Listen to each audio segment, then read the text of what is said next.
Seguir a Jesús no siempre es fácil. Hay momentos en que servirle puede traer oposición, rechazo o hasta desánimo. ¿Cómo podemos mantenernos firmes cuando las cosas no salen como esperábamos? Bienvenido a Sabiduría para el Corazón con el pastor Stephen Davey en la voz y adaptación de Daniel Cuquín. Hoy, en nuestra serie del Evangelio de Lucas, en el centro de atención, Jesús da instrucciones directas a quienes Él envía, y en sus palabras encontramos dirección, ánimo y advertencias que todavía necesitamos hoy. Acompáñenos en esta lección titulada Instrucciones claves para los siervos de Jesús. Walter Payton fue uno de los corredores más destacados en la historia del fútbol americano profesional, y eso que no era tan grande, comparado con los demás jugadores. Medía 1,78 m y pesaba unos 90 kilos. Durante muchos años mantuvo uno de los récords más impresionantes del deporte, que es tener el mayor número de yardas recorridas con el balón, acumulando casi 17,000 en total. Un autor calculó que Walter corrió más de 14 kilómetros a lo largo de su carrera avanzando con el balón por el campo. Pero lo que más me impresionó a mí fue lo siguiente, y es que lo derribaban aproximadamente cada 4 metros. Imagínese correr más de 14 kilómetros y que lo derribe alguien cada 4 pasos. Y aún así, se volvía a levantar y seguía corriendo. Y mire, esto no es una charla motivacional sobre cómo ser mejor jugador. Nosotros estamos involucrados en algo mucho más serio, la Gran Comisión. Y eso no es un juego. El Evangelio no se trata de ganar o perder, sino de vida o muerte, de cielo o infierno. Pero el principio sigue siendo el mismo. No hay avance sin resistencia. No hay oportunidad sin oposición. En el Evangelio de Lucas, capítulo 10, el Señor nos ha entregado un manual de entrenamiento para saber qué esperar cuando salimos al campo de cosecha a servirle. En nuestro estudio anterior vimos algunos principios y promesas que Él les dio a sus discípulos. Entre ellas, la promesa de que Dios te ha asignado a ti para un lugar, y también ha preparado un lugar para ti. De hecho, así comienza este capítulo. En el versículo 1, el Señor designó a 72 discípulos para que llevaran el Evangelio de aldea en aldea y de ciudad en ciudad. También hablamos de un principio fundamental, y es que hay más trabajo del que jamás podremos terminar. Por eso el Señor les enseñó en el versículo 2 a orar por más obreros, porque la obra del campo era mayor que la cantidad de obreros. Otro principio importante es que el Señor no solo está interesado en que entregues su mensaje, sino en desarrollar tu caminar con Él mientras lo haces. Ese corto viaje que los discípulos iban a emprender sería transformador. Su fe iba a crecer mientras aprendían a confiar en el Señor para cada comida y para cada necesidad. Nos detuvimos en el versículo 9, donde el ministerio de sanidad de los discípulos les abrían las puertas para anunciar el mensaje del reino y del Rey que estaba por venir. Qué emocionante debe haber sido eso, ¿no? Qué oportunidades asombrosas habrán tenido. Pero ahora llegamos a una pequeña palabra que lo cambia todo. Una conjunción. La palabra pero. Esa palabra va a introducir un tema completamente distinto en esta sesión de entrenamiento para los 72 discípulos. Puede marcarla ahí mismo, al comienzo del versículo 10. Pero, o más, sin embargo. He leído que en reuniones internacionales de alto nivel, como las de la ONU, los intérpretes están entrenados para poner especial atención a lo que viene después de la palabra pero, porque lo que viene después lo cambia todo. Seguramente ya lo has experimentado. Cuando tu jefe dice, «Estás haciendo un excelente trabajo, pero...», o tu profesor te comenta, tu ensayo está muy bien escrito, pero... O esa chica con la que has estado conversando te dice, me caes muy bien, pero... Ya no importa lo que vino antes. Toda tu atención está en lo siguiente. Y estoy seguro de que los discípulos también prestaron mucha atención en ese momento. Aunque el Señor no anula ninguno de los principios y promesas que les acaba de dar, ahora va a enseñarles algo más. Lo podríamos llamar los problemas en el ministerio. La perspectiva correcta en cuanto al ministerio. Estas son lecciones que necesitarían tanto antes como después de esta gira ministerial. Y nosotros también. Esta es la primera lección que debemos considerar. Habrá ocasiones en las que tus dones y tu ministerio no serán apreciados ni deseados. Jesús les dice en el versículo 9, sanen a los enfermos que haya allí y díganles, el reino de Dios se ha acercado a ustedes, pero cuando entren en una ciudad y no los reciban. Y probablemente pensaron, ¿cómo podría pasar algo así? O sea, estamos haciendo milagros. Estamos vaciando las salas de emergencia, las clínicas de cáncer. Los cojos caminan, los ciegos ven. ¿Quién no va a querernos? Pues prepárense, porque eso va a suceder. Van a llegar a pueblos donde nadie los querrá recibir. ¿De verdad puede pasar eso? Jesús básicamente les dice, no solo puede pasar, es de esperarse. Anticípenlo. Habrá momentos en el ministerio en que no habrá ni una sola cara amigable. Nadie abrirá la puerta, su casa, su corazón. Van a ignorar completamente sus necesidades. Los van a rechazar, ignorar, difamar. Y habrá momentos en que el único rostro amigable será el de Jesús. Y como Él es invisible, quizás eso no parezca muy alentador en ese instante. Eso fue un recordatorio para ellos y para nosotros, que no importa lo que digas ni lo que hagas, ni siquiera si haces milagros, puede que igual no te reciban por causa de Cristo. Y eso ocurre porque el mensaje del Evangelio es profundamente confrontador. Sí, es un mensaje de salvación y de gracia, pero también es un mensaje que revela el pecado, expone la culpa, y no todos están listos para escuchar eso. Por eso, aquí viene una segunda perspectiva que los discípulos de todas las generaciones debemos recordar. Y es que el mensaje del Evangelio no solo ofrece una invitación, también presenta un ultimátum.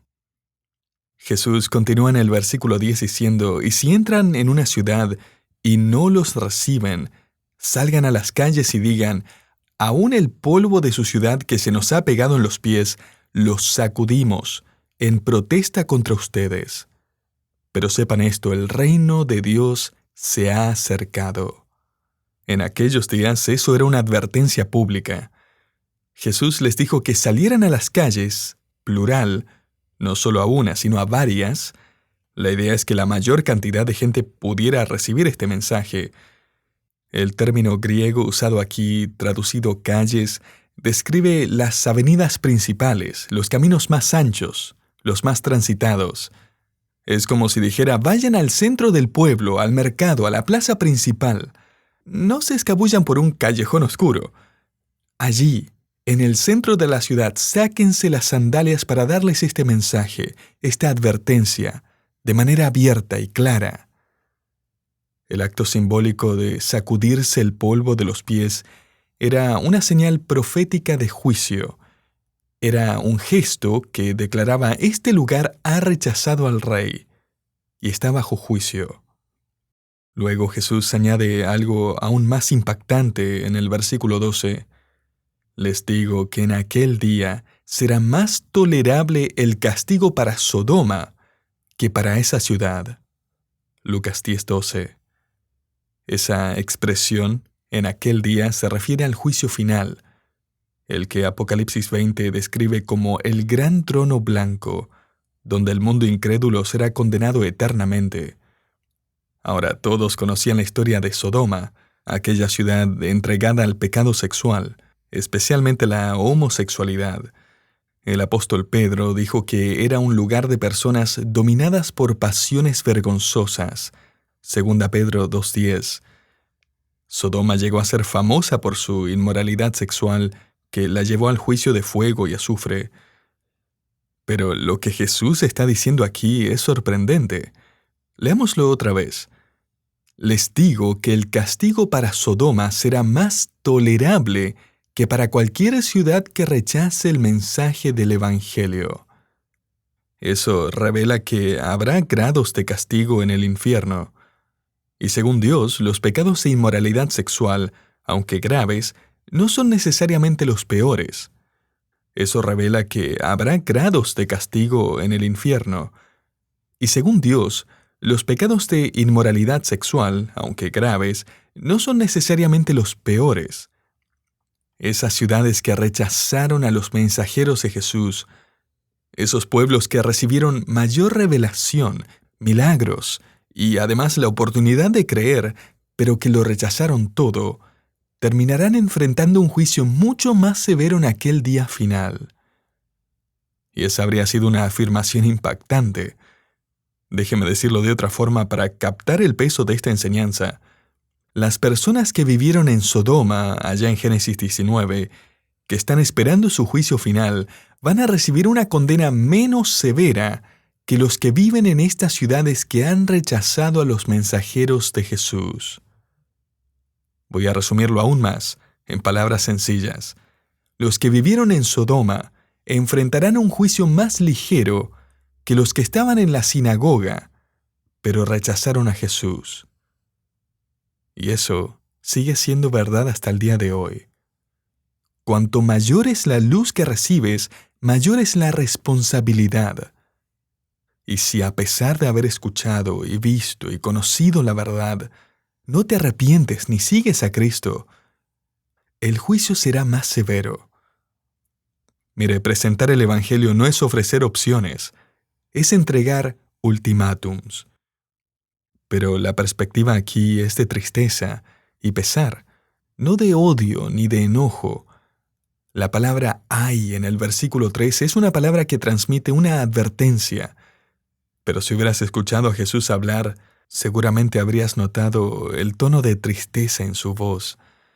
Esa palabra describe una advertencia triste y dolorosa.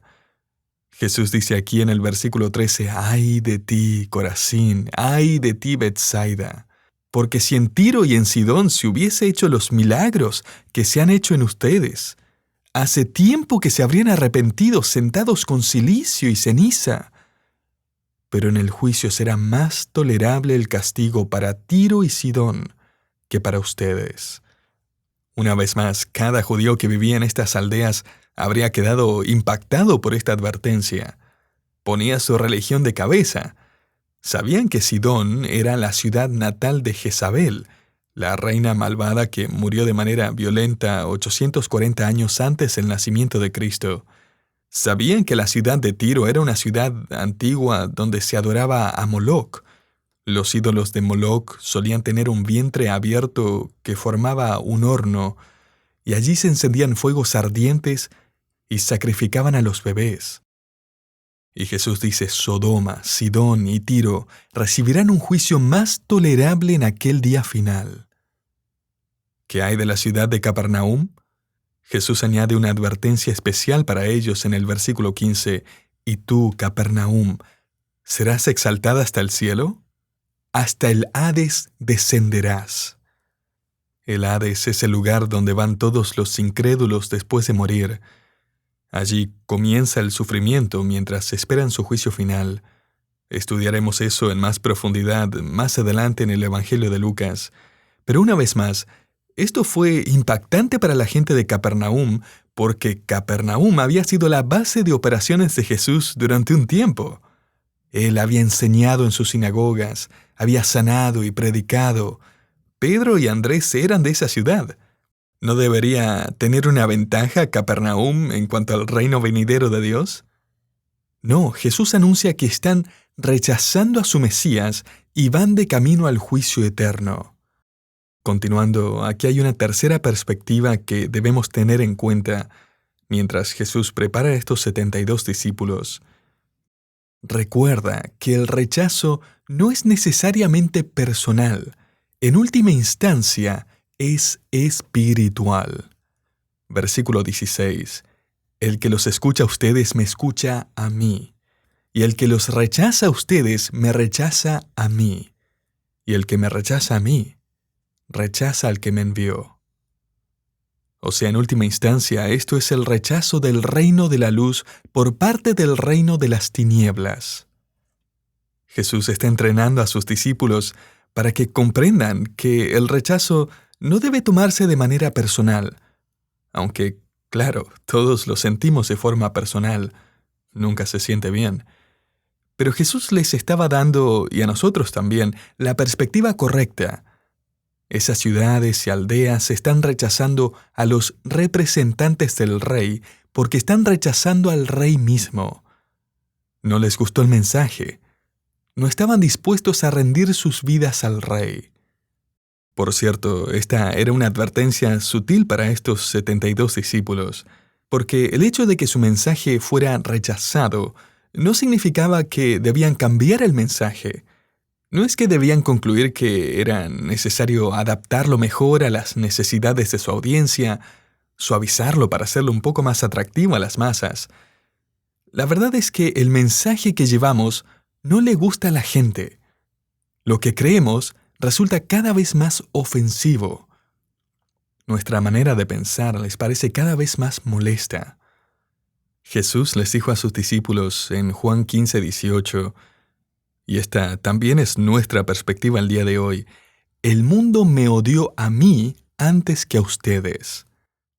Mire, Jesús nunca entrenó a sus discípulos para que fueran aplaudidos o admirados. Los preparó para ser rechazados. Después del versículo 16 pasa algo de tiempo, aunque no se nos dice cuánto. Estos hombres salieron de dos en dos, y luego, un tiempo después, probablemente unas semanas más tarde, todos regresaron, lo que indica que Jesús les había dado un plazo específico para volver. Y a pesar de todo lo que seguramente ocurrió, aunque se nos da muy poca información, se nos dice que todos regresaron con alegría. El versículo 17 dice: los 72 regresaron llenos de gozo, diciendo: Señor, hasta los demonios se nos sujetan en tu nombre. Lucas 10:17. De todo lo que había pasado, eso fue lo que más los emocionó. Con un entusiasmo como de un niño, informan: hasta los demonios nos obedecieron. Es como un niño emocionado que dice: fui a la playa y hasta vi delfines. Esa es la idea aquí. Señor, vimos cosas increíbles. Pero escucha esto: hasta los demonios se nos sujetaban en tu nombre. Ahora uno esperaría que Jesús respondiera: ¡qué bueno! ¡Bien hecho! ¡Eso es increíble! Pero no. Y aquí viene la perspectiva correcta que debemos tener presente. Cuando el enfoque del ministerio está en nuestros logros, el orgullo no anda lejos. En el versículo 18 encontramos la respuesta inmediata del Señor. Y Él les dijo: yo veía a Satanás caer del cielo como un rayo. No ignores el hecho que Jesús acaba de revelar su deidad eterna. Dice que Él estuvo presente en los días iniciales de la creación cuando Satanás cayó. O sea, ustedes vieron a unos demonios salir de vidas atormentadas, pero yo vi a su líder ser derrotado en su intento de destronar al Dios Trino. Yo estaba allí cuando Satanás cayó como un relámpago cruzando el cielo oscuro. Jesús, en efecto, les está recordando que Satanás cayó por causa de su orgullo. En otras palabras, no caigan ustedes en la misma trampa. No dejen que el orgullo los arruine. Así que el que piensa estar firme, tenga cuidado, no sea que caiga. 1 Corintios 10:12. Por muy fructífero, capaz o efectivo que uno se sienta, es precisamente en ese momento cuando más cuidado debemos tener del orgullo que acecha. Como lo expresó el pastor John Ryle en sus notas en 1879, Al escribir sobre este pasaje, había en ellos una satisfacción personal por sus logros. Y el Señor vio cuánto se enaltecieron con su victoria. Pero todos deseamos tener éxito. Todos anhelamos ver el reino de Satanás derrumbado y almas convertidas a Dios. Ese deseo es bueno, es correcto. Sin embargo, nunca debemos olvidar que el tiempo del éxito también es un tiempo de peligro para el alma del creyente. La mayoría de los obreros de Cristo en el campo de cosecha tienen tanto éxito como su alma puede soportar. Es en esos momentos cuando debemos vigilar doblemente nuestro corazón. Hay pocos cristianos que puedan llevar una copa llena sin derramarla. En medio de nuestras victorias, supliquemos con sinceridad: Señor, vísteme de humildad. Después de esta advertencia, Jesús les informa que tendrán aún más éxito en el ministerio. Versículo 19. He aquí les he dado autoridad para hollar serpientes y escorpiones, y sobre todo el poder del enemigo, y nada les hará daño. Estos son peligros mortales, pero Jesús en esencia les está diciendo que ellos serán prácticamente inmortales hasta que cumplan su tarea. Nada podrá detenerlos. Verán aún más de lo que acaban de experimentar. Sin embargo, aquí encontramos otra perspectiva que deben tener presente, y es que tu gozo y el mío no debe depender de que tu ministerio sea perfecto o exitoso, sino de tu destino eterno. Versículo 20. Pero no se alegren de que los espíritus se les sujetan. Alégrense más bien de que sus nombres están escritos en el cielo. La palabra escritos en este versículo significa inscritos de manera formal y solemne. En aquellos tiempos, este término se usaba para firmar un testamento, para registrar un matrimonio, para formalizar un tratado de paz o inscribir a los ciudadanos en el registro oficial de una ciudad. Querido creyente, esto es lo que realmente debería emocionarnos. No lo bien que esté marchando nuestro ministerio, ni cuánto estemos logrando, sino el hecho de que nuestros nombres están registrados por Dios como ciudadanos del cielo. Has sido inscrito en el registro celestial. Y Dios no usa lápiz con goma. Él escribe tu nombre con tinta que no se puede borrar. No te enfoques tanto en lo que estás haciendo tú aquí en la tierra, de manera que termines olvidándote de que tienes un lugar reservado en el cielo. Y con eso Jesús comienza a regocijarse aquí en el versículo 21. En esa misma hora Él se regocijó en el Espíritu Santo y dijo: Te alabo, Padre.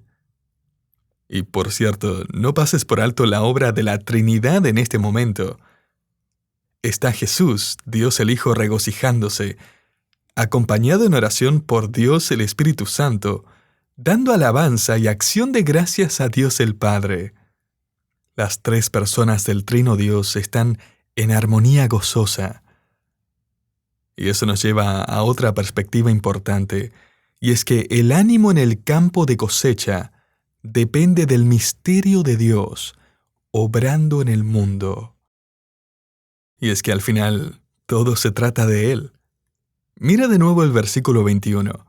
Te alabo, Padre, Señor del cielo y de la tierra, porque escondiste estas cosas de sabios e inteligentes y las revelaste a niños. Sí, Padre, porque así fue de tu agrado. Todas las cosas me han sido entregadas por mi Padre, y nadie sabe quién es el Hijo sino el Padre, ni quién es el Padre sino el Hijo, y aquel a quien el Hijo lo quiera revelar. En otras palabras, no entendemos por qué algunos creen, aunque saben tan poco, como niños pequeños, y por qué hay muchos otros que no creen aun cuando tienen más información y entendimiento. Eso lo dejamos en manos del misterio de la voluntad de Dios. Pero si el Padre y el Hijo y el Espíritu Santo están involucrados en el campo de cosecha, Y si incluso se regocijan por las personas que son salvas, eso es otra forma de decir que no estás trabajando solo para Él, no estás solo. El Dios Trino está obrando detrás de escena. Hay una fuente más de aliento en las palabras finales de Jesús. Perspectiva número 7. El privilegio único de vivir en este momento de la historia debe llevarnos a alabar a Dios. Versículo 23. Volviéndose a los discípulos, les dijo en privado: Bienaventurados los ojos que ven lo que ustedes ven, porque les digo que muchos profetas y reyes desearon ver lo que ustedes ven y no lo vieron, y oír lo que ustedes oyen y no lo oyeron. Y eso sigue siendo cierto hasta el día de hoy. Imagina todo lo que Dios te ha revelado en esta dispensación, en este periodo de tiempo, a la iglesia. Cosas que ni los profetas conocían. Isaías y el rey David no sabían lo que tú has aprendido de Jesús. Imagina lo que Dios hace por medio de ti. Tienes el privilegio de presentar al Mesías al mundo por nombre. Y piensa en todo lo que Dios ha hecho por ti. Te ha redimido, ha inscrito tu nombre en el registro del cielo. Tú eres un ciudadano del cielo. Y solo eso ya es motivo suficiente cuando te derriban y rechazan o te ignoran para levantarte con el Evangelio en la mano, para seguir avanzando hacia la meta, hacia el reino venidero de Cristo que ya está a las puertas. Estas son las promesas, los principios y los problemas y las perspectivas que nos ayudan a seguir en la dirección correcta y por la razón correcta mientras servimos en el campo de cosecha de nuestro mundo para la gloria de Dios.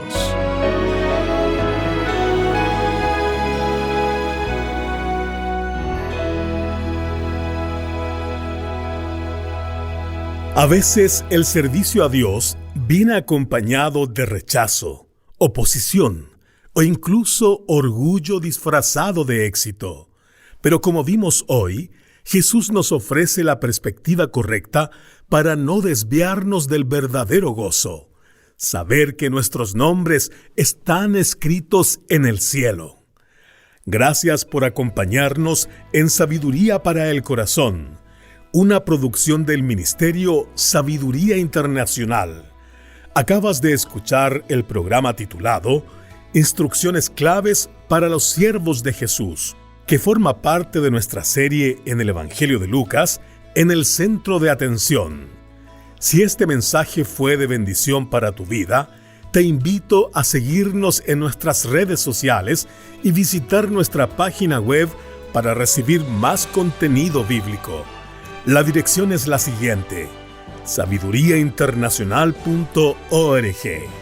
Soy Hugo Zúñiga y nos encontramos en el próximo programa aquí en Sabiduría para el Corazón.